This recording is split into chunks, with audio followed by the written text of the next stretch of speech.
We're going to take a moment to look back on a weather event that unfolded here in the two Virginias 1 year ago today. An historic rainfall triggered flooding that swept through several communities in the region. As our Robert Castillo looks back, it was a Memorial Day filled with waterlogged misery for the people who survived the flooding. May 29th, 2024 marks 1 year to the day since residents of the two Virginias saw significant rainfall, which led to flooding in some areas. Bluefield, Virginia, Bluefield, West Virginia, and the Ingleside area of Mercer County were some of the hardest hit areas. Mercer County's Emergency Management Director Keith Gano says he hadn't seen flooding like that day since his time as a Princeton firefighter in the mid-1990s. He reflects on how it changed the way he operates. It did make me a little more cognizant of the fact that when we get these type of weather events, to be a little more proactive on contact with the National Weather Service and, reporting, what's going on the ground to speed the warning process up for flood warnings to be issued and that kind of thing.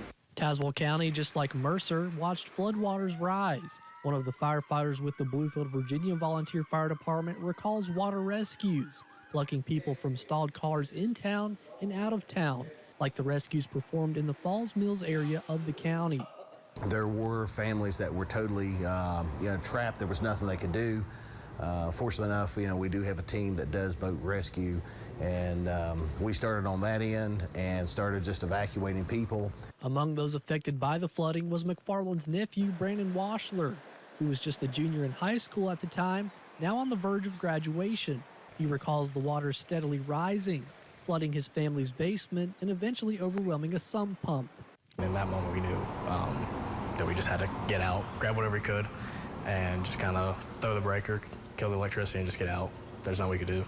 Washler says his family was able to make it to a church across the street to escape the water, an important plan that he says was coordinated for emergency situations. I wasn't scared. It was just kind of moments where you don't think it's actually happening. It's like a dream almost. And when it truly started happening, I was like, okay, I don't really have time to be scared. We got to actually get some stuff done. I'll be scared later. I'll think about it later.